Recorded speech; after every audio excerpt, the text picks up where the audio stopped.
Iniisip ko baka tatanungin mo ko agad kung anong good news eh.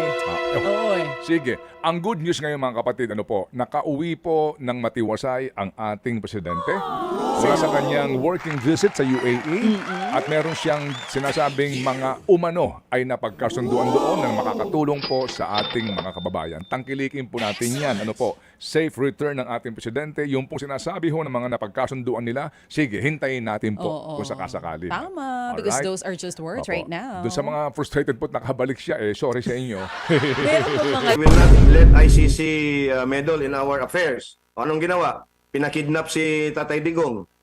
Ayoko na ng impeachment against VP Sara. Anong ginawa? Na-impeach si VP Sara. Hindi tayo ano pa yung mga sinasabi niya. Basta ano na to budol trademark na talaga itong administrasyon na to, lalong-lalo na si Bongbong Marcos, na iba yung sinasabi kaysa ginagawa. And in fact, hindi lang iba, kundi salungat. Kung sasabihin niya na malamig yung tubig, actually, mainit talaga yung tubig. Sasabihin niya na walang ICC warrant, meron palang ICC warrant. Now, it's Senator Bato de la Rosa's turn. Iniisip ko baka tatanungin mo ko agad kung anong good news eh.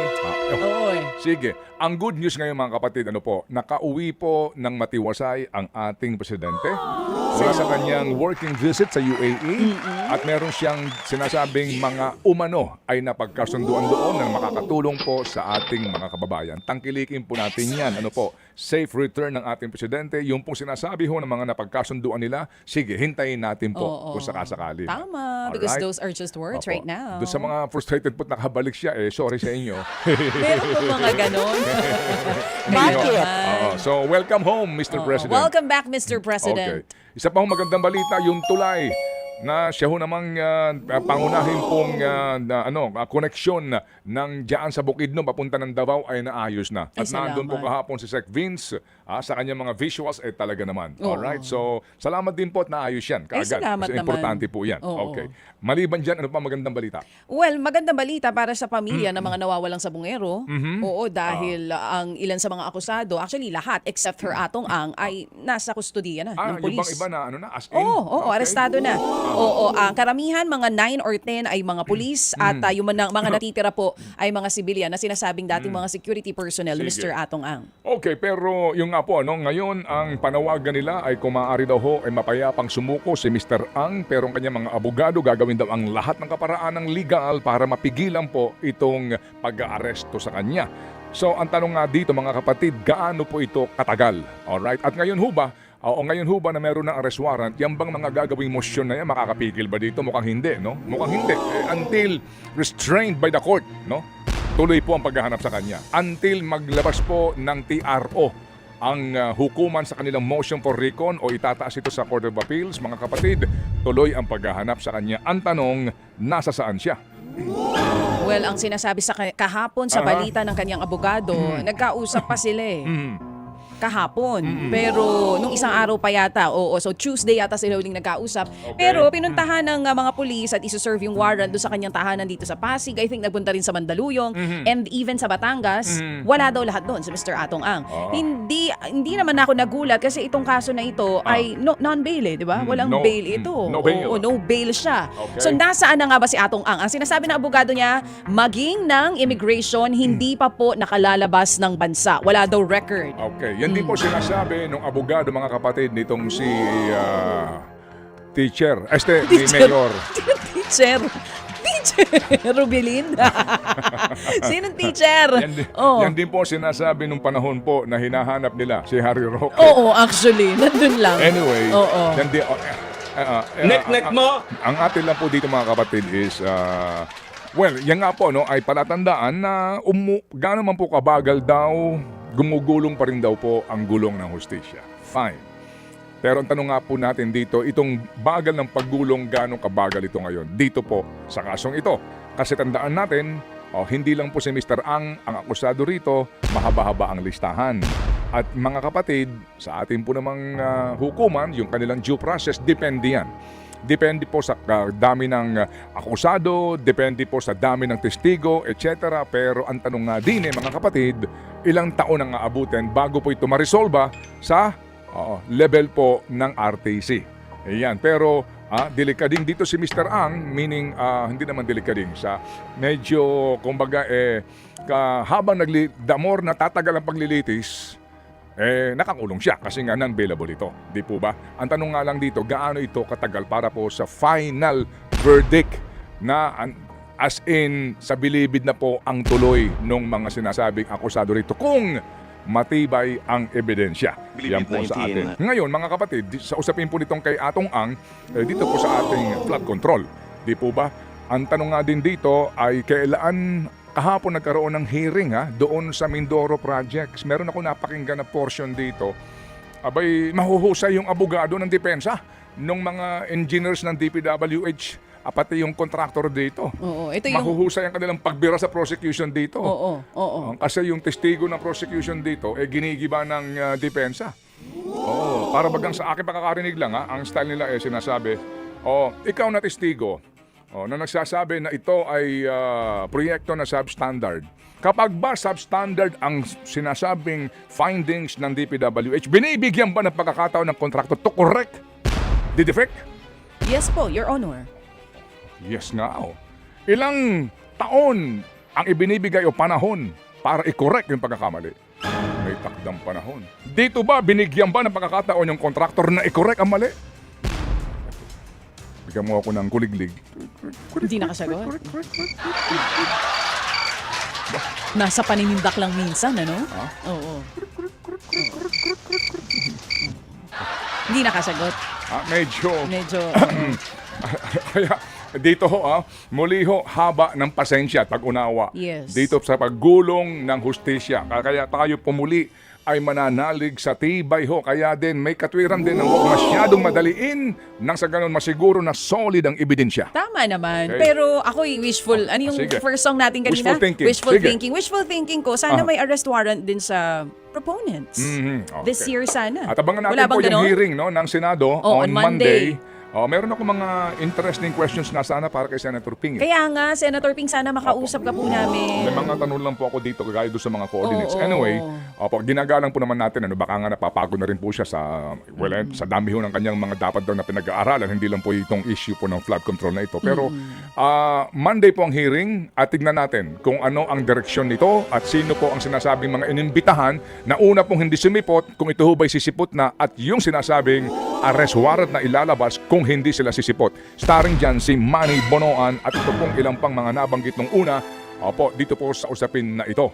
Okay, unang tanong po dahil nakalipas na po ang mahigit 3 taon na termino po ng kasalukuyang administrasyon at kalitwat kanan na rin po yung mga survey na lumalabas at nananatili pa rin po sa lahat ng mga matatas na opisyal ng ating gobyerno, Vice President Sara ang may pinakamataas na grado, ratings, mapatras, approval, o di kay performance, compare sa atin pong presidente na kung kukunin yung net trust, net rating po niya, negatibo. Kumbaga sa Bisaya pa, utangan pa siya. No? So, may IB, ano ba ang nakikita ninyo na possible na nakaka-apekto dito sa rating ng kasalukuyang administrasyon ng presidente natin yan? Well, unang-una, let me bring to you, nung unang umupo itong si Bongbong Marcos, na napakataas ng kanyang trust and approval rating, no, on the back of the success of the unit team, no, yung tambalan nila ni VP Sara. After that, noong nakita na at sinimula na ang pag-atake kay VP Sara, especially doon sa mid-2023, doon na nag-umpisa na bumulusok yung ratings ni Bongbong Marcos. Minsan bahagyang tumataas, pero ang trend niya kung titingnan mo yung graph, no, ang chart ay talagang bumaba at bumulusok hanggang doon na nga sa impeachment ni VP Sara noong February 5, 2025 at hanggang bumulusok ulit, no, ng sobra-sobra doon sa March 11 na kidnapping ni former President Rodrigo Duterte. At mula noon hindi na nakakabangon itong si Bongbong Marcos dahil besides nakita ng mga tao na pamulitika ang ginawa nitong si Bongbong Marcos, lalong-lalo na yung ginawa niyang instrumento dyan ay yung kanyang pinsan who was then Speaker of the House. And along that pamumulitika ay nakita at naobserbahan na rin ang corruption ng administrasyon ni Bongbong Marcos at hindi lang ang korupsyon, kung hindi, yung wala talaga tayong nakikitang very major projects at mga makabuluhang mga programa kung saan na-address ang concerns ng mga Pilipino, lalong-lalo na yung inflation, yung mga failed promises niya, yun na yun. At yung parang final nail in BBM's ratings coffin, yung final na ano ba yun, yung nail sa kanyang kabaong, no? Ito na ngang corruption na sinimulan niya at akala niya he can control the narrative na siya yung hero, nag-backfire sa kanila at hindi na ngayon niya, it's spiraling out of control ang corruption na ito at nabalatan halos lahat na at dito natin nakikita na buong gobyerno pala ay isang parang criminal organization na kung titingnan natin, no, absent the hard evidence, circumstantial lang at yung mga nakikita at naobserbahan natin na ang mga masterminds ay talagang si Bongbong Marcos at si former Speaker Martin Romualdez. Yun ang rason na talagang bumulusok, no, at hindi na yan makakabawi sa tingin ko, Admar and MJ. Opo, pero nakita nyo ba sa mahigit 3 taong pamumuno na kumbaga umabot ba sa punto na uy, makakabawi na sana ito or pwedeng bumawi ito or may dapat gawin, makakabawi sana ito para mapaganda yung kanyang imahe by EB? Wala akong nakita, no, MJ, no, sa ngayon, no, looking back, again, sabi nila nga, hindsight is always 2020.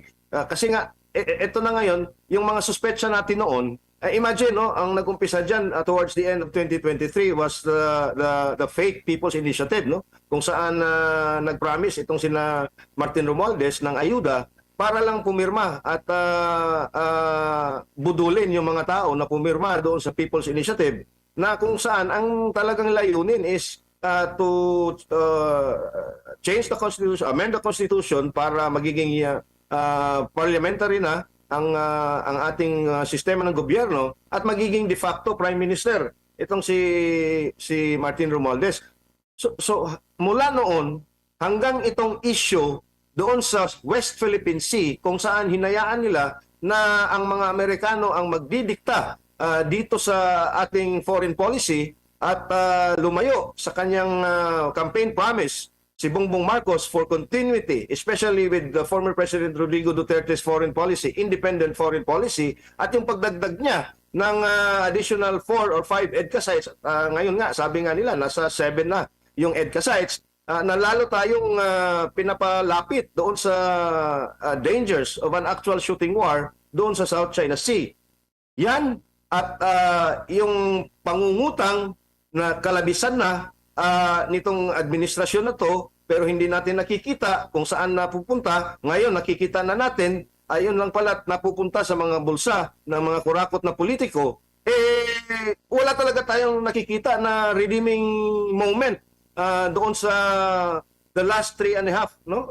If I may say, na administrasyon nitong si Bongbong Marcos. Wala talaga akong nakikita Admar and MJ, no, sorry to say this, no, hindi naman sa very antagonistic ako, pero alam mo, yung stock market natin, yung foreign direct investment levels natin, yung ating economic growth, pag ang isang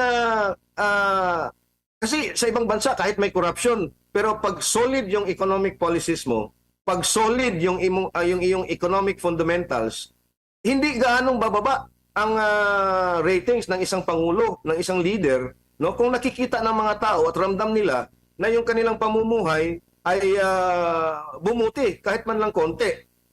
Dito kay Bongbong Marcos, you know, walang kabutihang nagawa. In fact, talagang pasakit yung administrasyon na ito mula sa kanyang pag-upo, MJ. Opo, ano naman masasabi mo by EB dahil meron ding nagbibigay pahayag, nagtataka, yung Vice Presidente wala naman daw ginagawa pero bakit mataas ang grado? Sa tingin mo ano ang nakahata kung bakit ay mataas pa rin ang tiwala ng taong bayan Sa kabila po ng kaliwat kanang mga pagpukol, mga akusasyon, alegasyon laban sa kanya, paninira laban sa kanya, sinampan pa siya ng kaso, na-impeach pa siya, umuugong na naman ang panibagong impeachment. Alam natin, wala naman ata siyang makinarya di tulad ng mas nakatataas sa kanya sa posisyon at may hawak-hawak na ahensya ng gobyerno po, by EB.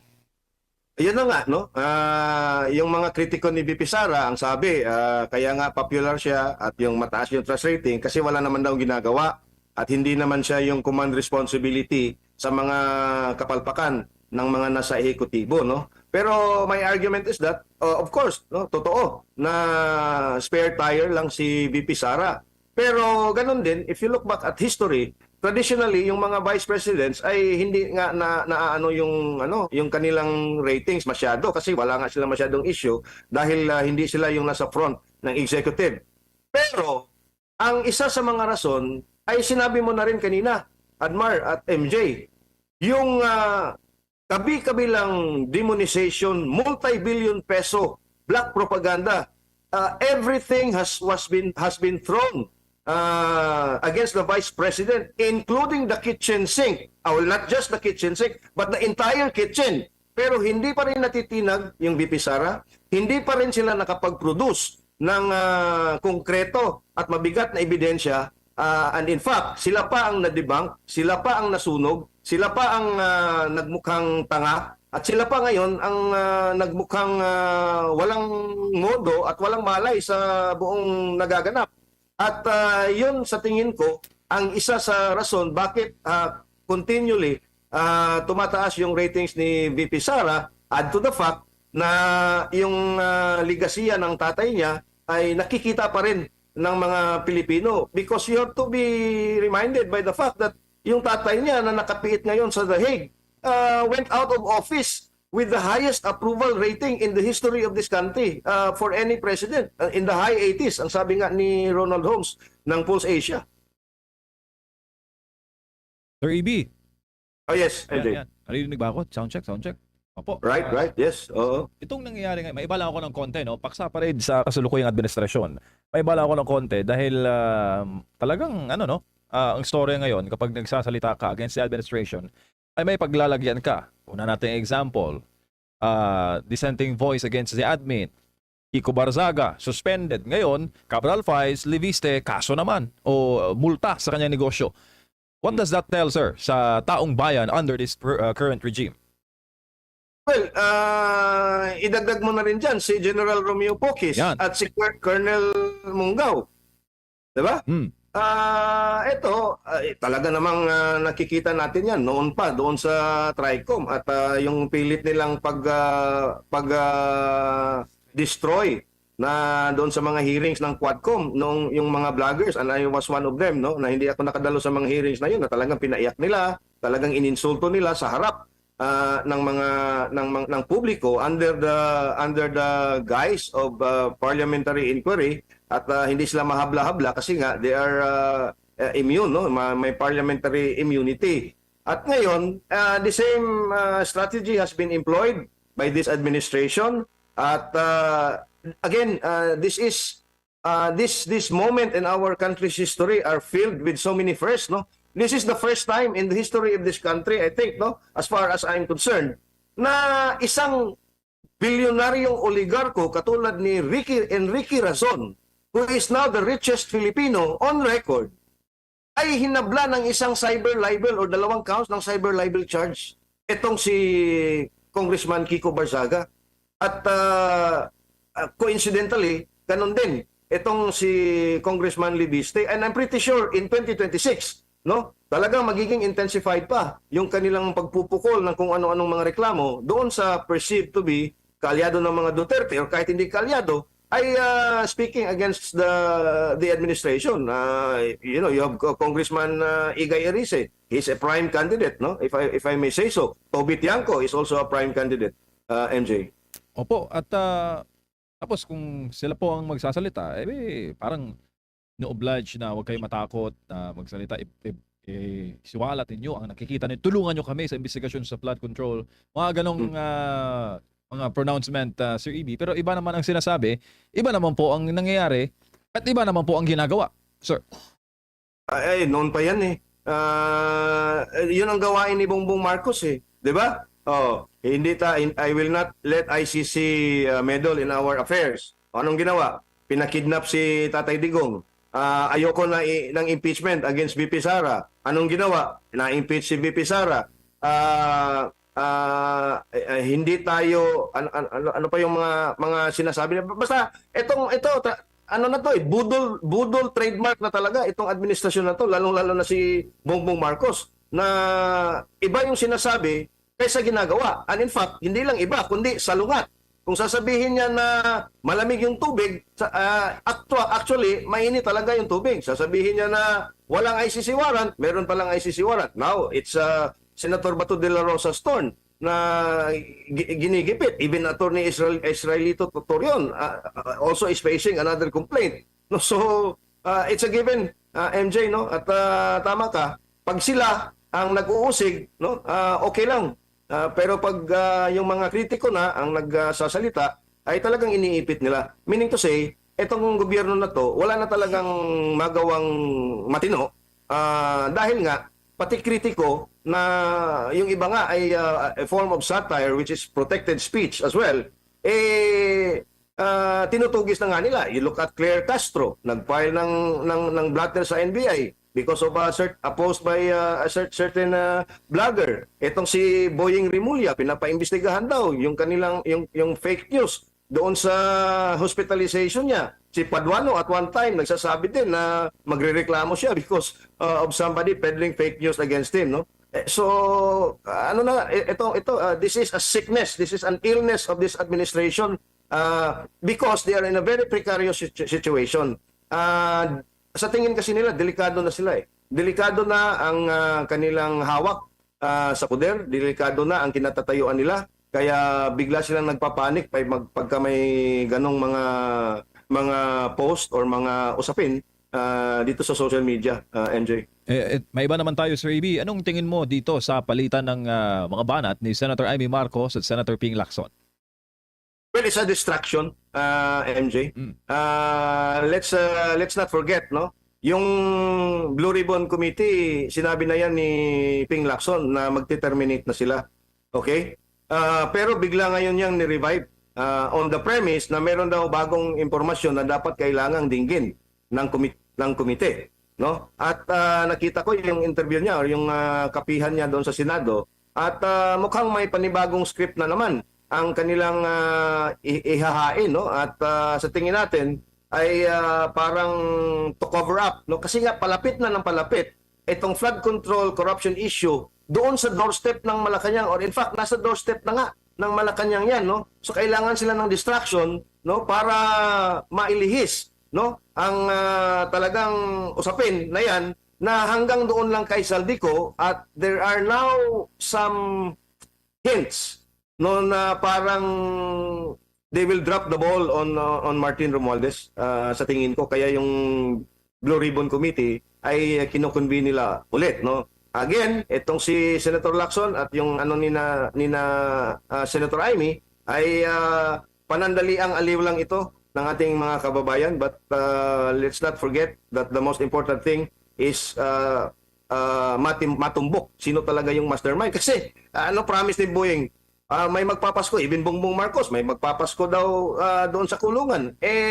Magba-Valentine's Day na lang, wala pang nakukulong na big fish. No, again, I'm not acquitting the small fry, the small fish, the engineers, no, yung mga sino-sino dyan.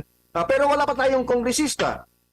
Wala pa tayong pinatawag nga sa ICI, wala eh. Diba? Yung ICI hearings nga, hindi ni livestream. Yung transcript doon sa mga hearings, hindi pinablicize. So again, this is all to shield, no, yung amo nila na si Bongbong Marcos, no, to isolate him from this corruption issue, which at best, no, or at the minimum, he is complicit, no, na pinayagan niya. At worst, actively participating siya, which I believe na talagang meron siyang imprimatur sa mga corruption na ito, MJ.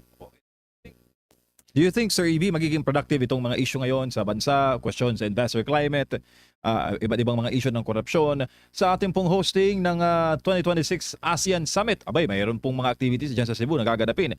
Do you think it would lure potential investors to do business here in the Philippines? I doubt, MJ, no? Kasi yung investor confidence does not equate to any multilateral events, no? Just like the ASEAN or the ASEAN Summit, no? Ang business confidence grounded yan sa economic fundamentals at perception ng mga negosyante. And insofar as business confidence is concerned, even domestic investors are not confident of our economic prospects. Una na dyan, yung foreign direct investors, no? Or foreign direct investment, talagang bumulusok. Yung ating stock market na worst performing in the world, no? At ngayon nga, if you haven't noticed doon sa balita, gusto na nila na mag-invest ang SSS at GSIS, lahat yan mga pension funds, gusto nila, it was proposed by PCCI's Brian Ang about a few weeks ago or a month ago, na mag-invest sa PSE, sa Philippine Stock Exchange, para umangat naman ang Philippine Stock Exchange Index, who is now, kung titingnan mo, yung kaniyang price to earnings ratio is already a point above the 2008 global financial crisis levels. Walang global financial crisis level, pero yung stock market natin nasa 2008 level. Siguro mga bata pa kayo noon, pero that was really